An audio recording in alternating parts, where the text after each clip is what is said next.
Hey everyone, you're here with Vin Robinson in the Coast to Coast Sports Show. With the COVID-19 pandemic that's taking place, we're all scrambling a little bit to try to figure out what the best way is to navigate through this. We have children that are not in school, but we're encouraging them to take part and encouraging them to continue with literacy.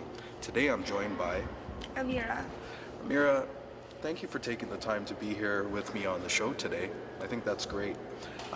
Leading us into our next clip, we're getting into wrestling. So I have a question for you. Do you like wrestling? Yeah. Sounds like she does. In this wrestling clip, you're going to notice that sometimes the bullies get beat up by the good guys. So check out this next clip. Welcome to the debut episode of AWE's Overload on the Fight Network. This is a big matchup in the Impact Division. You have Ryan Wood, red hot, taking on Kenny Omega, making his debut with AWE. Ryan Wood off the ropes, going for an elbow, he misses!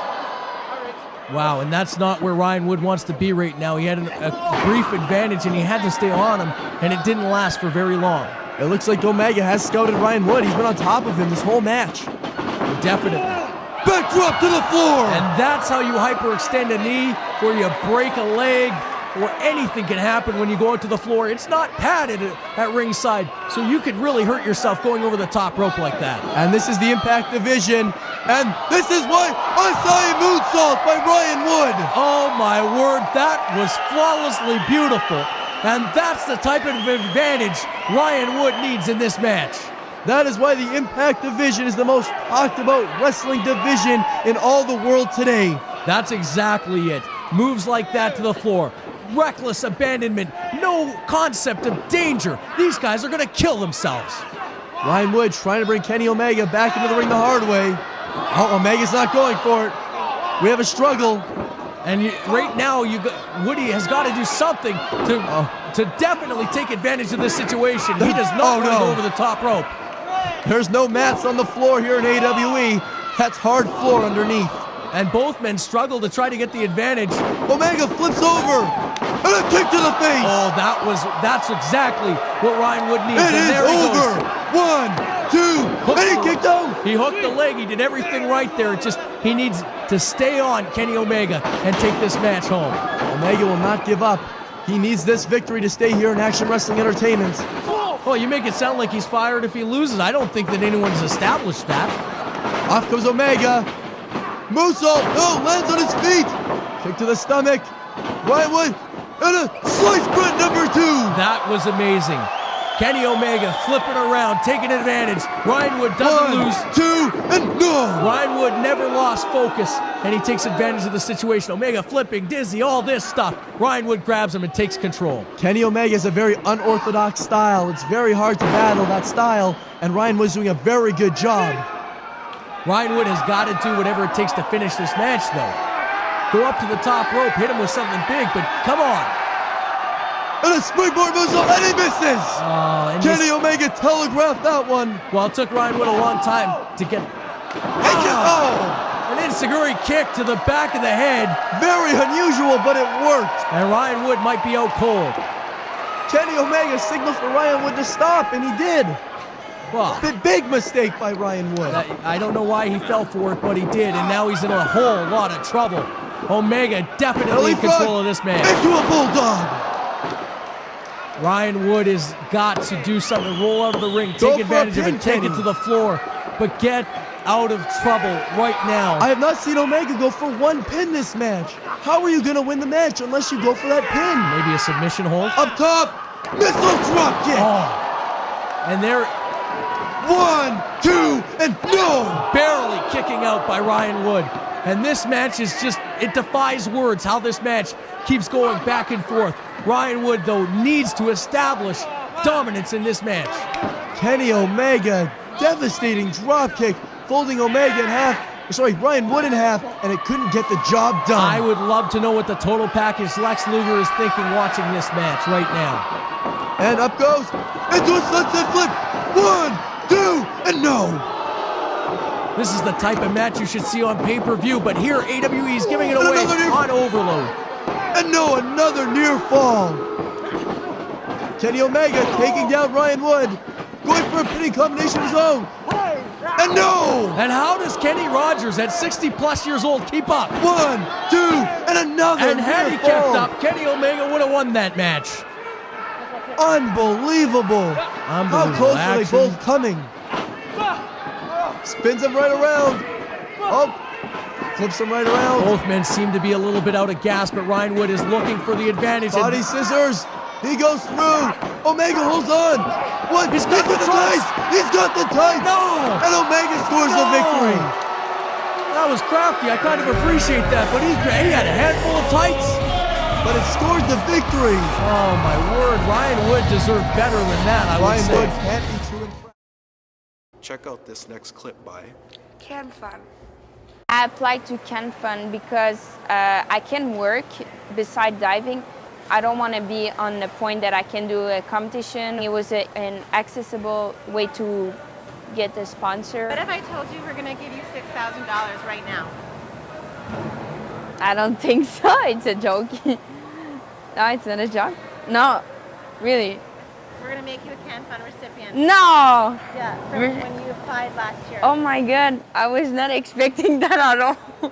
Wow, I'm so touched. Oh my God, is it for real? Oh my God, can I give you a hug? Wow. So you're a Can Fun recipient. Oh wow, thank you, thanks. Oh my God, I can't believe it. It's so amazing, made my day literally. Wow. What does it mean to be supported by women? Wow, it's really inspiring because only women can sponsor me. It means a lot to me. And I'm really touched about everything. Wow, thank you, thanks. Oh my God, I can't believe it actually.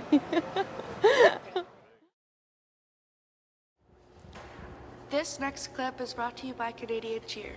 Making you uncomfortable 'cause we need it up when I feel you better be to be nice. But you never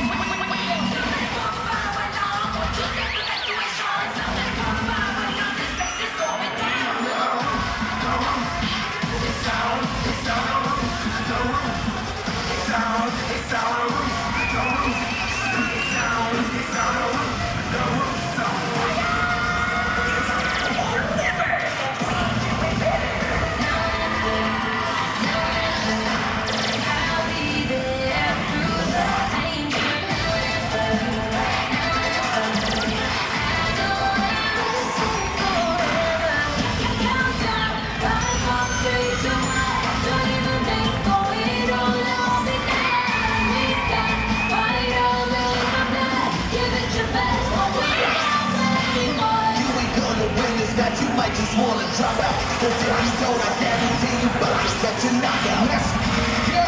Everybody wanna do this, like I do this. Everybody wanna do this, like I do this. Move it, move it. Mega, talk it twice. Turn it up, turn it up. Hold on, turn it up, turn it up, turn it up. Turn it up, turn it up, take them higher. Shake your hands up, shake your hands up. Red, white, and black. Please drop the man in track. I can feel it in my bones. I just wanna get home. Tell the boss I'm going home. I need Position, nothing was freely handed. Strategize the plan, and now we're outstanding. That's why. so repeat after me. One of the three. Sorry, second nature. Sorry, second nature. What is your name? I need no papers. You have to change it on your business. Positions in the picture. Against us, you can't defend it. Fighters till the very end. I'ma keep this party poppin' through the night, night, night. We gon' keep this party poppin', I'ma keep this party poppin' through the night, night. We gon' keep this party poppin', Freeze! London Heat Race.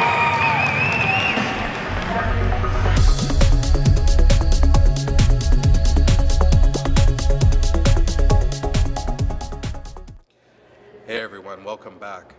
Tell me, when you think about Canadian sports, what's the first one that comes to mind? Hockey. Hockey. Well, let me be the first to tell you, that hockey is not the only sport that's invented in Canada. There's also basketball, thanks to Dr. James Naismith. So check out this terrific footage provided to us by the National Basketball League of Canada. Really excited to be showing this to you. Let's go.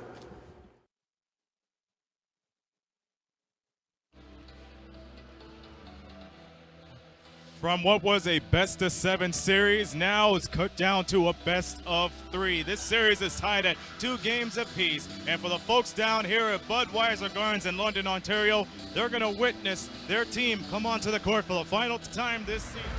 So we head down to the court. Starters on the floor for the visiting Hurricanes. The usual 5, Tyrone Watson, Ramel Brown, Billy White, Antoine Mason, and Cliff Clinkscales. For the Lightning, as they win the tip-off, Julian Boyd, Mo Bolden, Garrett Williamson, Doug Herring Jr., and Kirk Williams Jr., who's been playing extended minutes in place of Royce White. Herring Jr. in control of the ball. This Mason-Herring Jr. matchup is going to be a really important one in this game. Mo Bolden takes a 3 over Ramel Brown, short off the rim.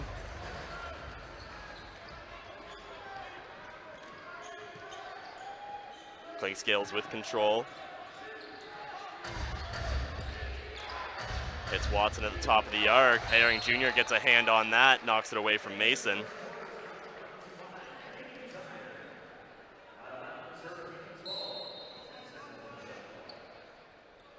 And there's that Kirk Williams Jr. Cliff Clinkscales matchup we've seen so much of lately. Clinkscales goes in with the floater, no good. Bolden with the rebound. Bolden's gonna drive Billy White to the basket, no good. Great defensive play there by Billy White as that ball goes out off Tyrone Watson. Him and Bolden fighting for the rebound. And that's the difference Billy White can make. And we saw Mo Bolden go off for 38 points in Game 4. A big part of that, Billy White only able to play 26 minutes.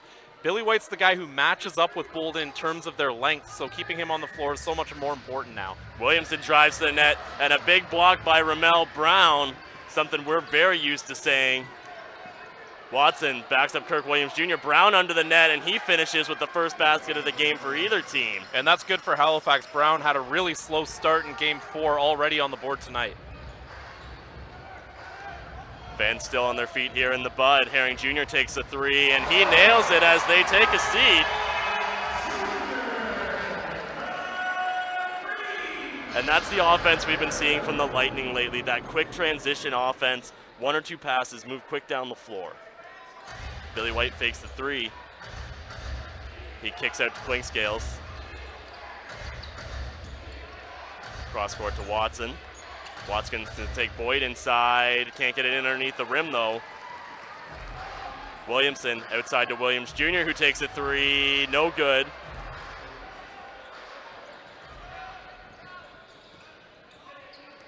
Clinkscale settles it down, kicks to Mason, over to White. White will step in, throws down low to Watson, and Watson throws up the floater for an easy 2. Nice possession there from Halifax. Bolden did a great job there keeping Billy White to the outside. But you think back to Game 3, White went 3 of 5 from the three-point line, got Bolden to leave his feet. That's going to go out off Billy White. Once again, him and Mo Bolden working on each other. Especially in a game where they're not calling as many fouls and your bigs aren't going to be able to get that extra point opportunity. You want to be able to make them from outside. So Hurricanes begin the second quarter with possession here in Budweiser Gardens. Brendan Jameson along with Chris and Tom Croucher. 25-22, the Lightning with the advantage. Billy White making a move off Boyd. Floater won't go. That's Kyle Johnson with the rebound.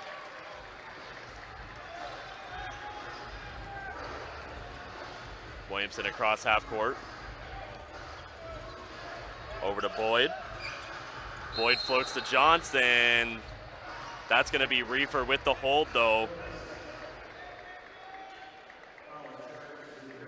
He's on the floor to start the second quarter for the Hurricanes, along with Ronaldo Dixon.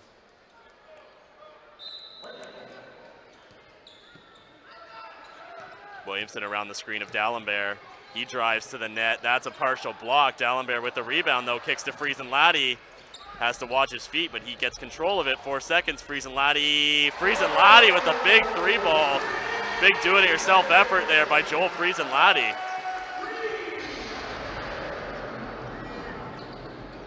Zimmerman driving, he'll kick out to Dixon. Dixon over to Reefer, down low to Billy White.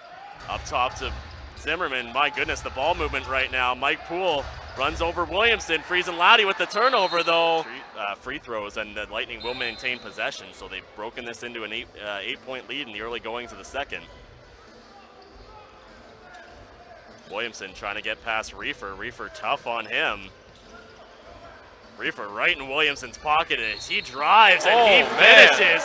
What an individual effort by Garrett Williamson. Got mugged on his way to the rim. Reefer was just all over him, and then Ronaldo Dixon with the help defense, but if you could even call it that, because Williamson finished and he gets the foul. Well, I mean, the ref calling one of 4 fouls that could have been called on that play, as Williamson got whacked from all angles, but again, so good at adjusting for contact. I don't think there's anyone better at finishing around the rim when there's contact than Garrett Williamson. Antoine Mason is checked into the game, so the Hurricanes go with a smaller lineup here, really one of the smallest we've seen in any of the 3 games so far in London.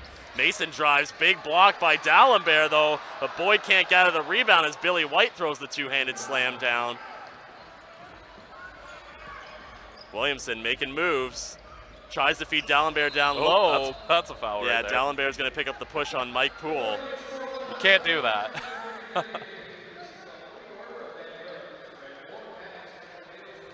So the Hurricanes have gone small, but it means they've got some quickness and speed on the court, and the shooters as well. Mike Poole, Zimmerman, and Mason, very adept shooters, and you can never sleep on Billy White as well. And Dixon and White, even though they're bigger guys, both capable of shooting the outside shot. In fact, Dixon's wide open. Dixon, he'll take that 3. No good, short of the rim. That's Billy White with the rebound, though. Mason resets. Moves around the screen at Dixon, but Friesen Laddie, the defender he is, and that's going to be a foul as Mason's going to go to the line here. One thing that's got to be scary is Antoine Mason, not that he didn't look engaged in the last game, but there was kind of a lack of suddenness to his game that in the early goings of Game 4. Then he turned it on in that second half better than I think that might be one of the best halves we've seen in NBL Canada. The fact that Mason, I know he hasn't piled up the points yet in this game, but he's looked that engaged. He's had that suddenness, that decision making where there's no pause when the ball hits his hand. He's just going with it. The fact that he's already demonstrating that is great. Mason gets his first free throw. Ramel Brown is checked back into the game in place of Billy White. And unfortunately, Mason misses the second one. Friesen Laddie makes a move around D'Alembert. He'll take the jumper and he'll finish that. And the presence of Yoani D'Alembert on the court, I feel like has really energized this Lightning team. The big is kind of the first guy down and the first man back up. And that's Mason with the open 3, and he's not going to miss many of those.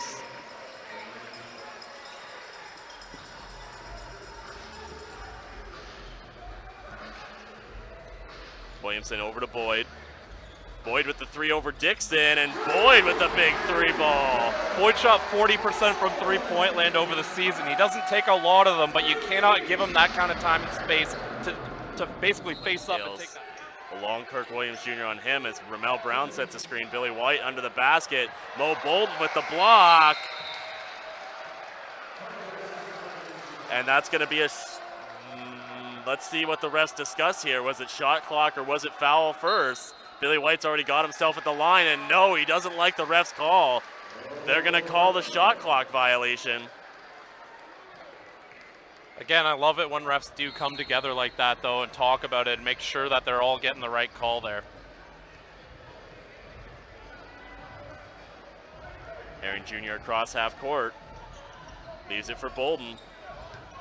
Bolden, a little bit of a long pass to Julian Boyd. Williams Jr. open in the corner. No good. Mason with the rebound. One of the things that Halifax has shut down is that inlet pass, but London's adjusted by hitting the corner 3-man. Mike Poole leaves it for Mason. Mason from 3. No good. Kyle Johnson, long rebound, goes his way. Big throw up for Boyd. Back to Johnson. Huge block by Ramel Brown. Into the seats. And very well defended transition play there from the Hurricanes. Ramel Brown, probably the most entertaining shot blocker in Billy White. So I think for these referees, they just kind of want to calm things down early. Obviously, there was that great display of sportsmanship where they came into the huddle, but the reason that was so surprising was because they've been playing so physically all game long. Billy White misses his first as the crowd roars. White goes 1 for 2 though, and the Hurricanes will hold on to possession, so could be a big basket for them here. 4-second difference between the shot clock and the game clock. Again, London happy if they keep it over 10. Halifax is really trying to get under 10 just to get that kind of morale boost going into the locker room, regardless of which side you're on. So that's Ramel Brown with the ball. He leaves it for Mason. Mason to White. White's going to drive again, kicks out. That's Poole almost losing the ball. Antoine Mason wide open, no good. That's Kirk Williams Jr. snagging the rebound. Plenty of time for an offensive possession here for the Lightning. 5 seconds on the clock. Herring Jr. to the corner. Kicks way out to Williams Jr. Mike Poole's going to throw up a deep ball. No. So London getting the performance that they needed out of the guys who needed to step up due to the fact that you're losing minutes from Capers. They already lost minutes from Ryan Anderson and Ashton Smith, and they're getting those quality minutes out of Friesen, Laddie, and Johnson. Back to the second half. Brendan Jameson along with Chris Croucher and Tom Croucher at the breaks as Julian Boyd takes a big 3 to start the half. And Julian Boyd hasn't cooled off after that halftime break. That's Clinkscales over to Mason. Tyrone Watson back on the floor. Billy White. Long on long against Mo Bolden. He drives to the rim, tries to get underneath, but loses control, and that's going to be a shot clock violation.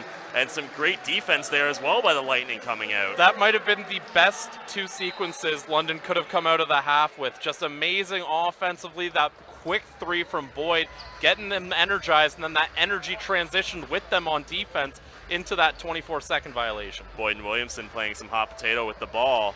Herring Jr. quick catch and release 3, and Herring Jr. and the Lightning are shooting the lights out of Budweiser Gardens this evening. Clinkscales in the corner to Mason. You got to think they're going to want to look for him for an answer. Bolden with the turnover, though, and the Lightning have just come out in this half firing. Boyd leaves it for Williamson, and he'll reset to Herring Jr. as they'll slow things down. He'll move some bodies. Boyd sets up the screen for him. Williamson to Boyd down Main Street, and Boyd gets the, oh my goodness. Almost Tom, a nightmare start for Halifax. Tom, tell us what we're seeing. Halifax's night, Coach Leslie's nightmare of a start. You got to like the aggressiveness London has come out on both ends.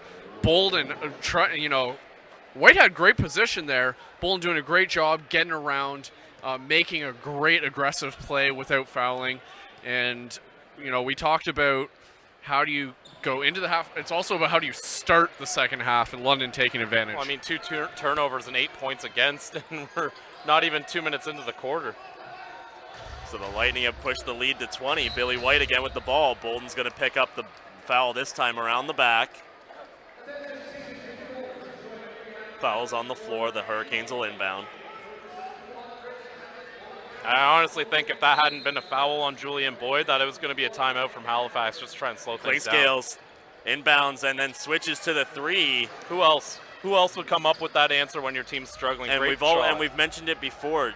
Teams tend to forget about the inbounder. He's throwing the pass away. He gets away clean. That was about as good a look you're going to get. Halifax loves taking advantage of that too.